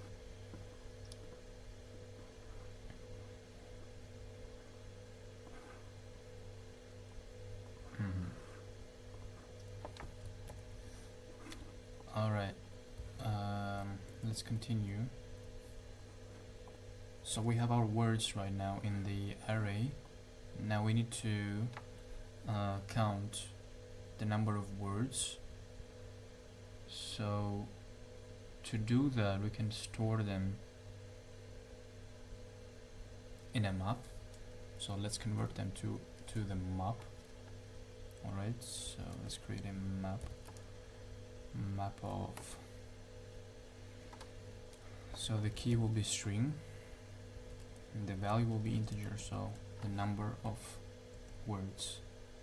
Map string integer, let's call it a map. So we want to create a new hash map, and then for each word, So for each string word in words, alright, we will put that to our map.put, put the word,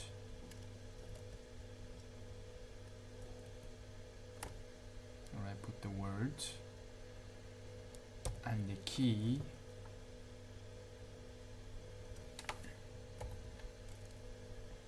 and the value contains the number of occurrences, so we can use map.get or default.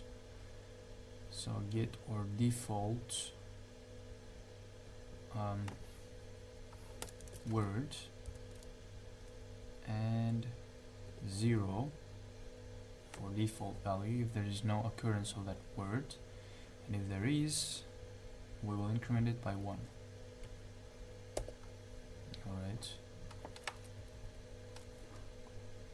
and in the end we can print our words. Let's actually use a system out print line. We can print out a map. Let's see.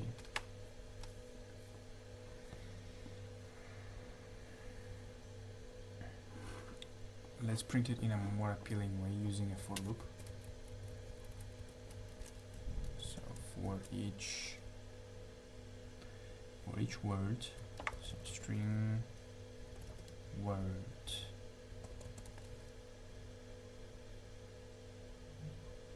or we can actually use a map entry. So map dot entry, so string integer map entry, let's call it entry.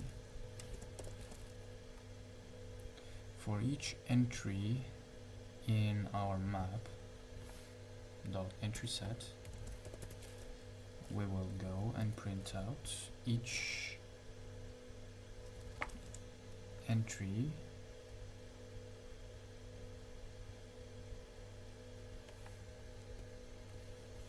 dot get key,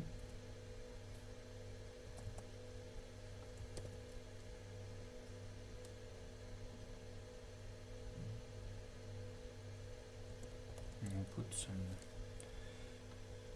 colon and say, and let's say the number of occurrences, so entry dot get value. So let's see what we got.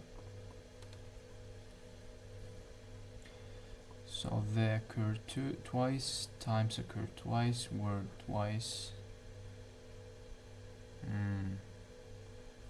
Looks like our program works incorrectly. So I didn't remove the punctuation. Let's see the problem. The problem is in this. We should have a bracket here. Forgot the bracket. Let's go and run this again. Now we can see the times too many word. So these are the unique words. And now everything works correctly. Let's move to the next task. You need to keep a list of players with their ratings to quickly find the player with the highest rating. So this looks like a max heap.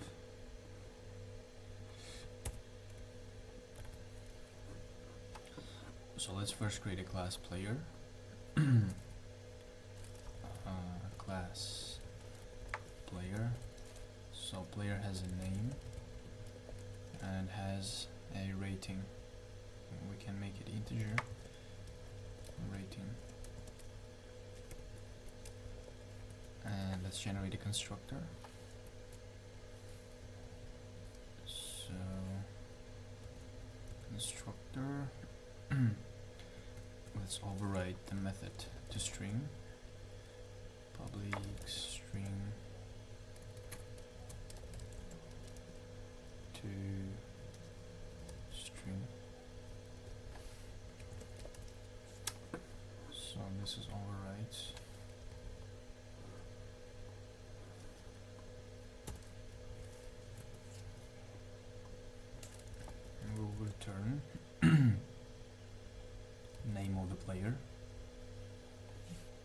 us his rating.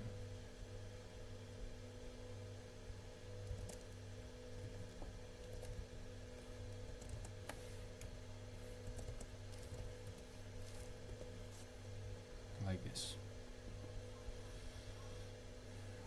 Okay. So to store this, we can use a priority queue. Priority queue collection of the type player that we specified. Let's say players. Let's create a new priority queue. Alright. Let's add some players. So players dot add and create a new player. And here the name. Let's say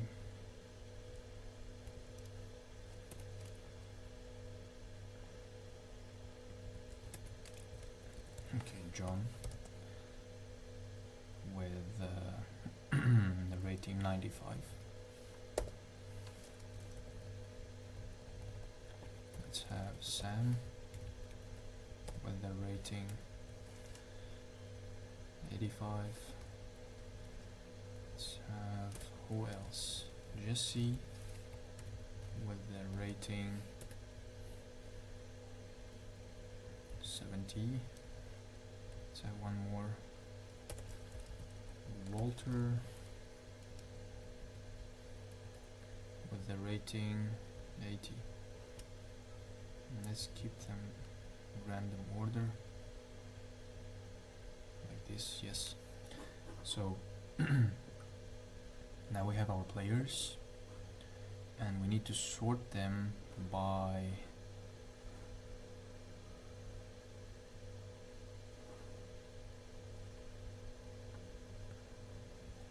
we need to quickly find the player with the highest rating. So we could either use a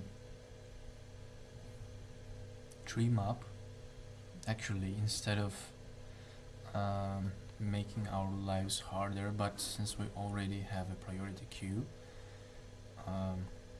let me finish this task. So if we print out, actually there is one more thing we should do. We can use the method compare. So let's say AB, okay, player A, player B. Then we take integer, a wrapper integer, and use compare.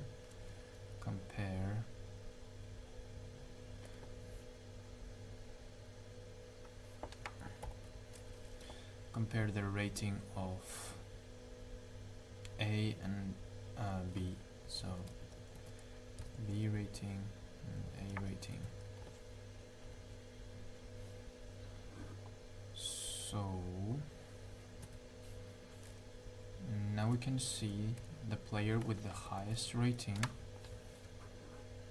using the method peek. So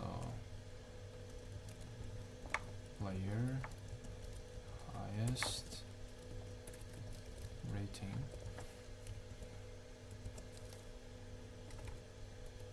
so players dot peek. Let's see what we got. It should be John. Yes, John has a 95 rating, so he is the highest one. If we want to get the next highest person, we can poll. So we'll remove John.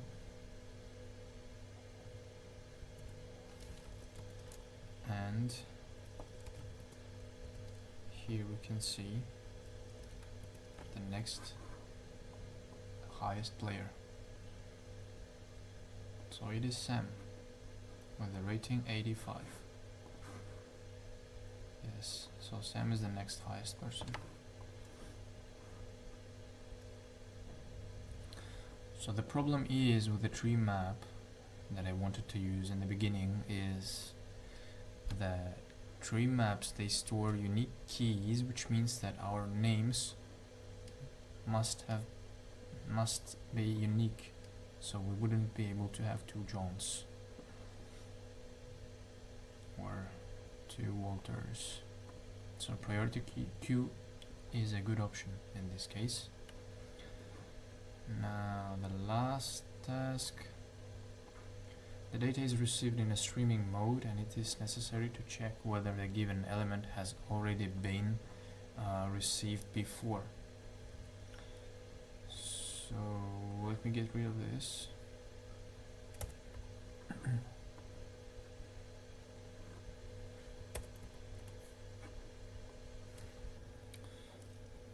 So for this task we should have a set of elements. I mean, we will have a set, right, where we'll be keep adding the elements from the mainstream. Let's say we have some array. So let's say we have array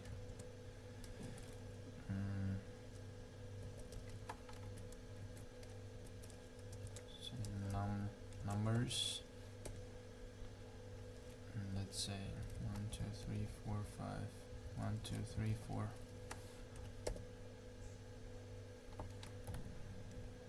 And it should be curly braces. Yeah.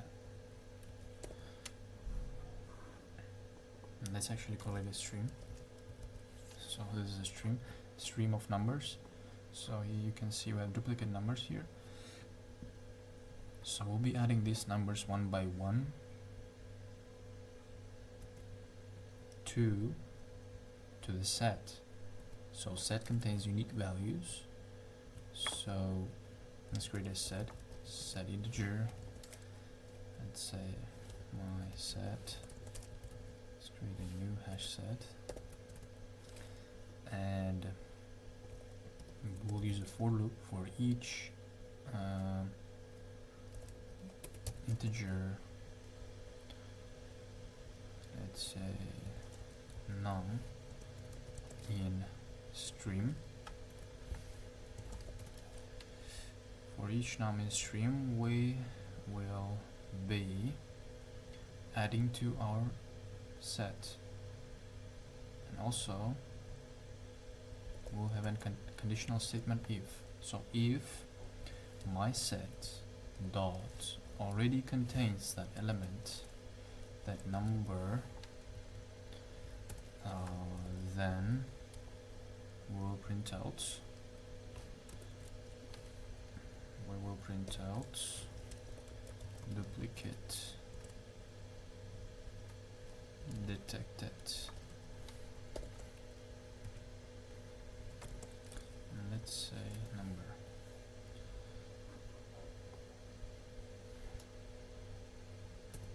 And else we will add it to our set. So I said add a number.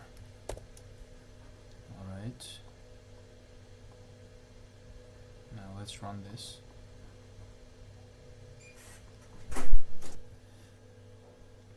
So as you can see, we have messages duplicate detected.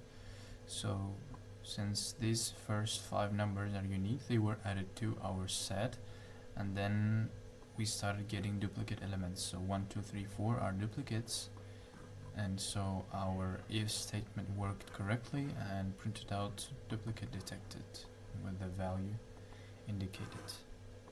So this is it. This was the last task. Yes, thank you for watching. I'll see you in the next video.